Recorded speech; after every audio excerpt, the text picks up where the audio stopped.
Sampurasun, balik lagi dengan aku Dina. Kali ini aku akan kembali bercerita. Di setiap kisah atau cerita pasti ada makna. Yuk kita dengar ceritanya. Kali ini aku akan kembali bercerita mengenai seorang penjahat. Jadi si penjahat ini pengen jadi seorang penjahat yang paling terkenal. Aneh banget ya, biasanya kalau misalkan kita ingin terkenal akan prestasi, akan pendidikan, akan hal yang sudah kita capai dalam kehidupan. Sedangkan tokoh ini, si penjahat ini, dia ingin menjadi penjahat yang paling terkenal. Ya, nama penjahat ini adalah Elmer McCurdy. Kita sebut aja dia Elmer ya. Nah, jadi si Elmer ini, dia ingin menjadi penjahat yang terkenal tadi kan yang aku bilang, dan dia membentuk sebuah geng. Geng tersebut bernama Geng Raktak. Pada bulan Maret 1911, akhirnya si geng Raktak ini bersama si Elmer ini, dia melakukan kasus pencurian di sebuah kereta. Lalu mereka terus melakukan pencurian di kereta dengan berbagai macam uang yang dicuri. Kejahatan Elmer dengan geng Raktaknya terus berjalan. Mereka terus melakukan pencurian sehingga pada bulan Oktober 1911 terjadi baku tembak-menembak antara Elmer dan polisi. Jadi ketika Elmer melakukan pencurian dengan gengnya, ketahuan lah tiba-tiba ada polisi datang. Nah, lalu mungkin si Elmer sambil mencuri, sambil dia mabok juga, kebetulan pada saat itu sambil mabok. Dia nggak mungkin sambil kejar-kejaran, sambil mabok, lalu dia ditembak oleh polisi. Dodot. Setelah ditembak, lalu terjadilah kejar-mengejar antara polisi dan Elmer dan gengnya. Mungkin karena efek dari whisky yang dia minum, sehingga dengan sangat mudah tertangkap. Lalu ketika tertangkap, dia kembali kabur, dan ketika itu polisi melakukan penembakan terhadap Elmer. Dikabarkan geng Raktak ini, mereka kan tadinya kan pengen jadi penjahat yang terkenal, akan tetapi mereka mendapatkan hal yang sebaliknya. Nah, setelah McCurdy ditembak mati, apa yang terjadi? Ternyata McCurdy nggak punya keluarga, maksudnya ya nggak punya siapa-siapa gitu kan. Nah, sehingga dia dibawa oleh pengurus lokal Pawhuska, Oklahoma untuk dibalsem. Balsem tuh kayak yang buat mumi itu ya, dengan larutan arsenik. Nah, jadi yang membalsem itu adalah si pengurus rumah jenazah itu ya, yang di pengurus lokal tadi yang membawa si Elmer ini ke Oklahoma, ke Pawhuska ini. Nah, lalu setelah dibalsemin, ya udahlah kayak dipajang gitu, ini nih hasil karya gua nih dibalsemin, ya jadi hasil karya seni aja gitu kan. Jadi setelah dipajang di rumah tersebut, nah si banyak orang atau warga sekitar yang nonton nih ceritanya, oh ini toh yang dibalsemin, oh ini yang dibikin kayak mumi itu ya. Nah terus jadi malah jadi kayak tontonan gitu loh. Jadi kalau yang mau lihat boleh masukin uang logam ke mulut si Elmer ini, masukin gitu kan, kayak masukin koin kemainan kali ya. Nah masukin. Nah, lalu uang yang dimasukin tersebut akan diambil oleh pengelola rumah jenazah. Lalu pengurus rumah jenazah ini menamakan The Bandit That Wouldn't Give Up. Jadi seorang penjahat yang gak nyerah nih, ditembak akhirnya sama polisi. Pada tahun 1915 ada dua orang yang mengaku bahwa gue loh saudaranya si Elmer ini, Elmer McCurdy ini. Nah lalu kata orang lain, bener nih kamu saudaranya nih, kalian saudaranya. Selama ini gak ada yang ngaku loh di saudaranya siapa. Orang ini merupakan promotor karnaval yang ingin menunjukkan mayat ini keliling ke setiap pertunjukan mereka. Lalu mayat Elmer ini melakukan tur karnaval keliling dunia dan dikenal sebagai Great Patterson Shows atau The Bandit Who Wouldn't Give Up.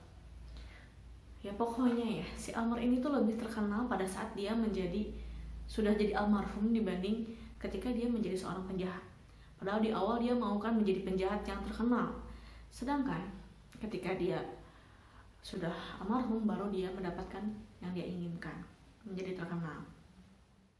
Nah, si Elmer ini ternyata selain dibawa keliling dunia oleh promotor karnaval tersebut, dia sempat ditempatkan di museum, sempat ditempatkan di taman, dan dia sempat juga di Museum Lilin Los Angeles. Dan yang terakhir dia ditempatkan di sebuah taman hiburan, Funhouse di Peak atau New Peak setelah Perang Dunia II.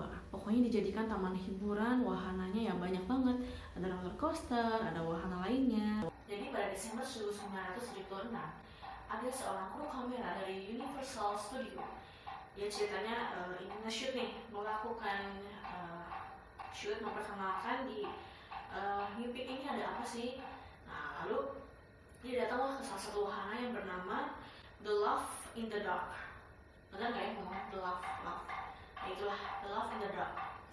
Nah si kebetulan dia jalan menuju si wahana permainan ini. Lalu dia melihat ceritanya di sini tuh wahana yang seram-seram gitu kan. Kayak ada, mungkin kalau di depan tuh kayak yang rumah boneka, rumah boneka lah, pokoknya ada hantu-hantu gitu kan, gitu, wah ada pocong, wah kayak gitu.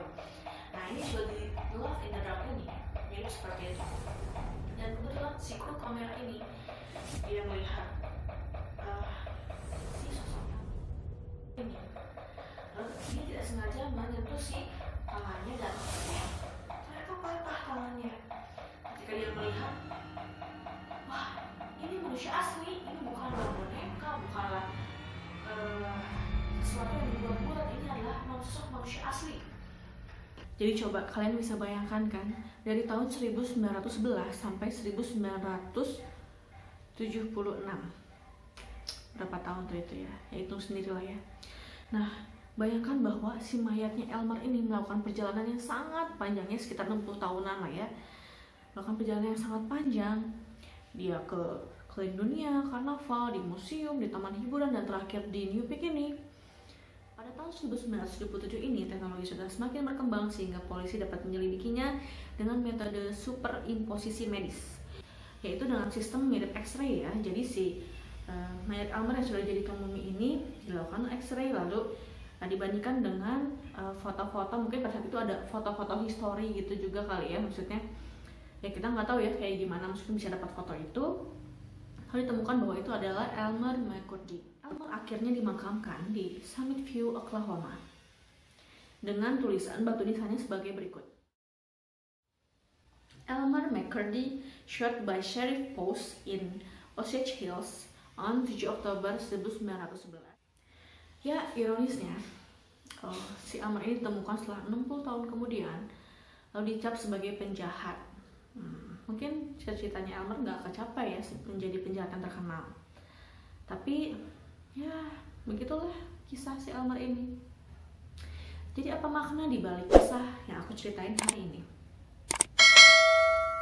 Nah maknanya adalah kalian ingin menjadi Elmer, menjadi tujuannya menjadi penjahat yang terkenal, atau apakah tujuan hidup kalian? Apa kalian ingin menjadi orang yang dikenang baik ketika kalian meninggal, atau mungkin kayak seperti Elmer dikenal, oh dia tuh pernah jadi penjahat yang ditangkap oleh polisi dan hidupnya ya berkeliling selama bertahun-tahun menjadi seorang mayor. Nah kita harus mencapai tujuan hidup kita dengan baik. Apakah kita ingin dikenang menjadi seorang yang buruk atau menjadi seseorang yang baik ketika kita meninggal kelak?